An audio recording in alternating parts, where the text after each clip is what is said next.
Hey, it's Teri, and you've just stepped into Girlz Chat Podcast, the place where real talk happens. No topics too wild or off limits. Want to share your story? Grab a mic, pull up a chair, let's get chatty. Email me at girlswithaz25gmail, or find me on YouTube, Spotify, Facebook, and Patreon. Fair warning, this podcast contains sensitive topics and colorful language, so listen at your own risk. Huge shout out to Riverside for their awesome recording site, making sure our podcasts sound as good as it gets. Stay chatting! Hey, welcome back to Girlz Chat. I'm your host, Teri, and today we're talking about something that is as natural as puberty, way less talked about. Menopause. Yep, that magical phrase that half the population goes through, yet somehow it is still treated like a mystery, or worse, a punchline. But not today. Today we're going to pull back the curtains, toss out the myths, and have a honest, maybe an empowering conversation about menopause. Whether you're going through it, like me, or approaching it, or just want to understand it, like have somebody to have a conversation with, or maybe get like a first-hand piece of information. I got fortunate halfway through it, and had a best friend that actually was giving me information to get me through it. So let's get into this episode, because this is our segment. What is menopause? Let's start with the basics. Menopause, it's not a disease. It's not a condition. It's not a cootie, or, some would the forbidden. I am here to tell you, folks, is a transition from a woman to an older woman, and it is the most uncomfortable, hardest, craziest ride of a lady's life. Men just don't get it. I cannot express to them how much they will never understand it. Technically, menopause is defined as a point in the time when a woman hasn't had a menstrual period for 12 months. The average age is about 51, but symptoms can start much earlier during what is called premenopause, which can come between 40s or even late 30s. The phase can last for a few years or a whole decade. See, I got fortunate. I've had a little bit of I'm pretty sure that it started in probably my late to beginning 40s, late 30s, 40s is when mine took over. So, I mean, fun, right? Yeah, I thought that was so spectacular, as if becoming a woman, having all the emotions wasn't fun enough. Let's add the fun roller coaster ride of transition life. This is a transition. It's caused by a natural decline in reproduction hormones, mainly estrogen and progesterone. As these levels drop in the body starts to react in interesting ways. Aren't we so spectacular? Didn't we get the greatest gift in life? I mean, hold up, because let me tell you what, here are some of the most remarkable. So let's get into it. These are the greatest hits for menopause and their symptoms. Okay, let's talk symptoms. Okay, and spoiler, it's not just hot flashes. Yeah, I'm here. Hot flashes. Oh, I'm hot. Take off my sweater. Although, yes, those are real. Let me tell you, that's a real intense fucking thing, man. Fuck. You picture this. You're sitting there in a meeting, and, I'm going to tell you, this has happened on more than a numerous occasions. You're feeling like, 1 minute you're just bam, whoop whoop, and you're awesome sauce, and you got this mentality going, and you got esteem and energy, and bam, and then all of a sudden, like a light switch, you're sweating, you can't think, and then all of a sudden you're in front of people, and this is happening. It's not ideal. Some of the other great gifts that it gives you: night sweats, mood swings, emotional roller coasters. Hello. I mean, 1 minute you're happy, next minute you're crying, like your best friend died, or your cat got ran over. I mean, let's say it. You can't sleep. 1 minute you're sleeping, 1 minute you're not. 2 minutes you got 5 hours of sleep. The next day you got an hour's sleep. For real. And the brain fog. Oh, I started taking mushrooms because my brain fog was so intense.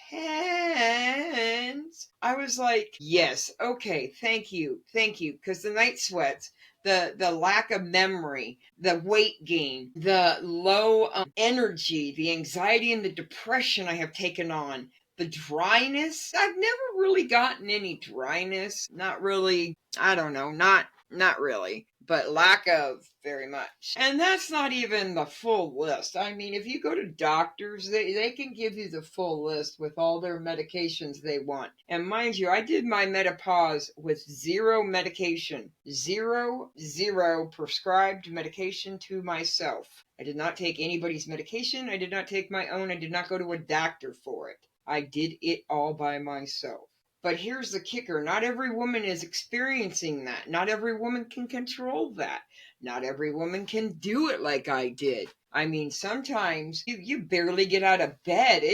There were days that I just literally had to kick myself in the fucking JJ because I was like not getting out of bed, not gonna move, not making any sense of anything. It would better if I just stayed in bed and like put the covers over my head because that was so much easier. Others feel like their body's been hijacked by a hormone gremlin, or like freaking Satan's come down and just ripped your soul out of you. I mean, it's intense. It is intense. Why isn't it talked about? There's not very much. You think about it. How often do you see menopause movies, or actors, or what do you call those actors, or philosophers, or speakers, or chemists? Do you see nobody come out and give you breakdowns and details of this? It's crazy insane. There's like a stigma that we associate menopause with aging. We live in the culture where it's obsessed with staying young, but aging isn't a failure. It's a privilege. I mean, we have done everything. We have rocked it. We have made it. This is where we get exciting. This is where it becomes, don't let it get you down. This is where we start living. I mean, ladies, as you know, this is a good day. I'm on a positive, so we're talking good right now, but tomorrow could be a whole different chapter. I want to make sure that we normalize this, because this is somebody's darkest demon that they can't face by themselves, and they don't know how to do it, and they don't know who or what to ask. This is a demon that could put some people into dark realms and far out. So there's multitude of things that we can do, but we don't have to suffer in any kind of silence anymore. We shouldn't be shamed to talk about something that can be treated, or lifestyle changes, or herbal counselors that can help you out. There's hormone replacements, there's natural substances, there's acupuncturists, exercises, and therapists. I mean, there's a multitude of things out here that are at our reach for resources in helping us if we just normalize the conversation. Normalize that this is a process in a woman's life. It is like a period. It is fucking here. It is always here. No matter who, what, where, when, you're going through it.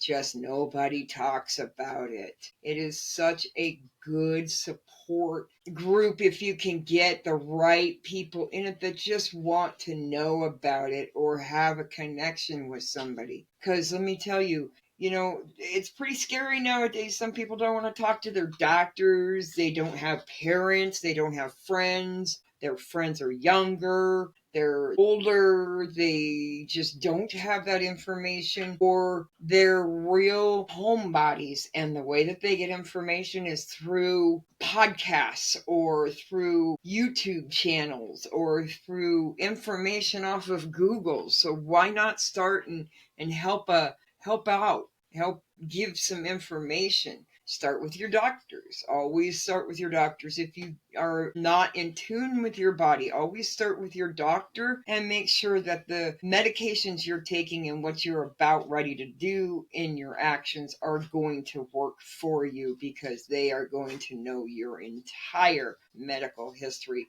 without a question to have any kind of reaction to anything. Because let me tell you what, let's not add another issue to the mess. So let's flip the script a minute. Instead of dreading menopause, what if we saw it as a rite of passage, like a power shift, like you're going from like young, well, not young, yeah, like young woman to a woman to like fine wine, fine wine. And then once we get through menopause, let's aged beauty wine or aged wine. We're fine wine in our menopause years. But we're not losing anything. You're not losing your youth. You're not gaining a deep, everybody just needs to listen to their body, because you can get so much understanding, so connected with your body if you just breathe and make your body part of you. It's very hard to do, but very easy to learn to do, if that makes any sense. It is so easy once learned how to do it. Menopause isn't the end of our story. I don't want to, oh my God, it's menopause, here we go. Let's be the opposite of it. Instead of I've talked in the past of our past podcasts, let's have the pros and cons, but let's make the pros outweigh the cons. Menopause isn't the end of our story. It's just we get this book that we get to write, and the pages and chapters are endless, because it's what we want. It's what we put into it. It is physically a chapter by chapter of our life. You never suppress your chapters, because they are who you became. They are what you are. Don't be ashamed of your past. Did you do drugs? Did you fuck a lot? Did you have, a multi-million-dollar business and lost it in a heartbeat? Did you go bankrupt? Did you have 1,600 marriages? Did you run away to PD and gain 60 husbands and come home and divorce them all? Was your story crazy? Probably. But you know what? That's what made it you. That's why those chapters are there. That's why those pages are so many. Don't be ashamed of it. Embrace it. Make it what it was. I am proud of my story. I used to be ashamed of my story, but I am so proud of my story, because my story is gaining so many pages with so many beautiful stories. I'm a grandma of triplet girls. I've got 3 kids. I have a farm with animals. I couldn't be more thankful. I have a beautiful job with amazing coworkers. My coworkers are my family. These are huge family. I work with them for small times with long periods of hours. I enjoy my life. If I suppressed it, I would not be able to help others with anything that they might have. So suppressing your story is never a good thing, no matter what it is. If it's drugs, then make it yourself. You've overcome it. So that's like an achievement. That's a milestone. You have brought yourself into this amazing chapter in your book, to where you can talk and share and maybe help a person through it. Maybe they won't have to, maybe they've already gone to counseling. Maybe they've already gone to rehab 100 times, and they hear your story and know that you did it by yourself. You overcame it, and it gives them the inspiration to do it. And then all of a sudden, bam, they email you, message you, call you, get a hold of you in any communicational way and say, hey, you saved my life. That would feel so amazing, so incredible, that your story you thought was going to be a shame actually inspired somebody to do something for themselves. And it wasn't any doctor, it was you. I would be so like, there's no rules in life to say how we do things or what we are to do. We literally run into a wall every time we go in a problem because we have no manual. We just make the best selection, and by God, if that's it, bam, we're through it. If not, well, we're at a Y. Do we go this way? Do we go that way? Do we go up, down, sideways, left, right? Catawonka? You set your goals in your life, and it is incredible to have an incredible story to take with you, to express, to move on, to share and show inspiring ways and grasp all the stuff, the information that you can get from it, and just sharing it, being proud of your story, because menopause is no joke. It'll put you in the darkest, most uncomfortable times. It'll make you feel lonely. It'll make you feel sad. It'll make you feel questionable. It'll seclude yourself to the point that you have completely altered yourself from what you were before, and it will refocus you and thinking that your whole entire existence isn't worth or is in question. And at that point, you need to recognize that that is only just your thoughts and not the actuality of life. And if you just remind yourself that that is just where's the facts? Proof. Give me proof. Remind yourself. Prove it. You got a dark statement. Prove it. Is it true? Are you the endless world of evil and you are doomed for eternity? No. No. Ask yourself, is it true? Is it real? No. Okay, well then we need to find and refocus, regroup, put on music, meditate, call a friend, do a lifeline. Do a lifeline and reach out. Reaching out sometimes, and when you're dark and deep in it, it isn't easy, and it's not easy to ask anybody, but hopefully you have that one connection, that one, you're going to be able to grab it. You're going to be able to have that person to reach out to express your dark feelings. That person that's going to be like, it's okay. It's going to be okay. We're going to get you through it. It's a sister, maybe a mom, maybe a partner. Always, always, always make sure that you keep that communication line open. Never, ever cut that communication down, because when you do, they tend to seclude themselves more, and it will become a consistent where they are harder to get out of that cave or that tunnel. The light's not there, and no matter how many times you turn that light bulb on, it's not visible to the end. They're not far enough into that cave to really see the light at the end of the tunnel. So you've got to coach them through in a manner that is respectful and loving and caring. And that's something that's hard a lot of the times because you can't understand it. And it's something you have to understand. You have to stop and respond to them and look at them and say, okay, I don't get it, but maybe you can grasp it or give it to me or read it, feed it, give me some kind of understanding so I can help you through it. Because it's a very, like I said, it's not a subject that's on every person's topic. It's not a subject I see in sex ed. It's not a subject I see in any kind of instance EMT classes. I mean, it's not like, again, it's not a disease that you're going to go and, oh my gosh, you've got 102 fever, you've got menopause. It's not that, but there's not that there. It's not there. There's nothing about it that's not really talked about. It's kind of closeted, pushed under the carpet. People just don't comprehend it, don't understand it, and therefore it's an unspoken subject, and it's sad. So I want the communication to be more friendly, more talked about. So we'll have more episodes towards it.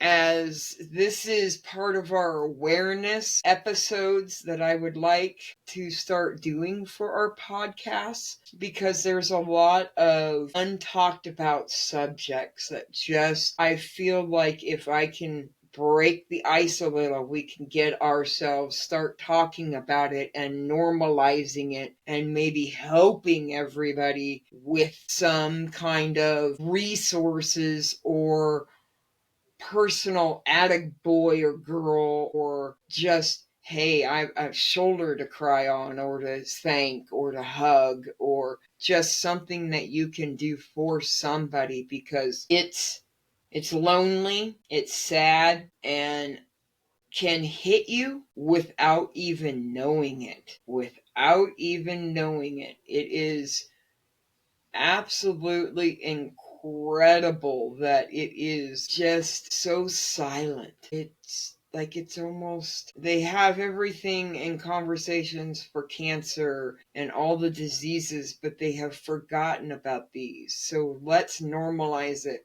Make it a go-to conversation with your children. Make sure they know, hey, I'm going through menopause. You know what that is? That's at the end of the time. Make sure you talk to them, because maybe they're, who knows what our life's going to be like from now on, way further down. Maybe they won't have the conversations that this is, or they won't have the resources, or, they'll be like, hey, back when I was 20, my mom said that might be this way. So have those conversations, normalize it, because it's not just a way in the future thing. It's something that everybody goes through, and the more friends you have, the more you're going to be around it and experiencing it. And having people to reach out to is such a positive quality to have in your book, as we said earlier, in these chapters. This book of life is how you make it. These chapters, these pages, make it to where you have helped out with your friends and family with the knowledge that you have, and you go out being remembered. It's the best way. It is the best way. I want to tell you guys, I can't appreciate you guys more. I love you guys. I am so thankful for you guys and all the follows and the correspondence you guys have. You guys really make it really super fun and exciting. And I hope you guys have a great night. We're going to cut this one off and stay chatty.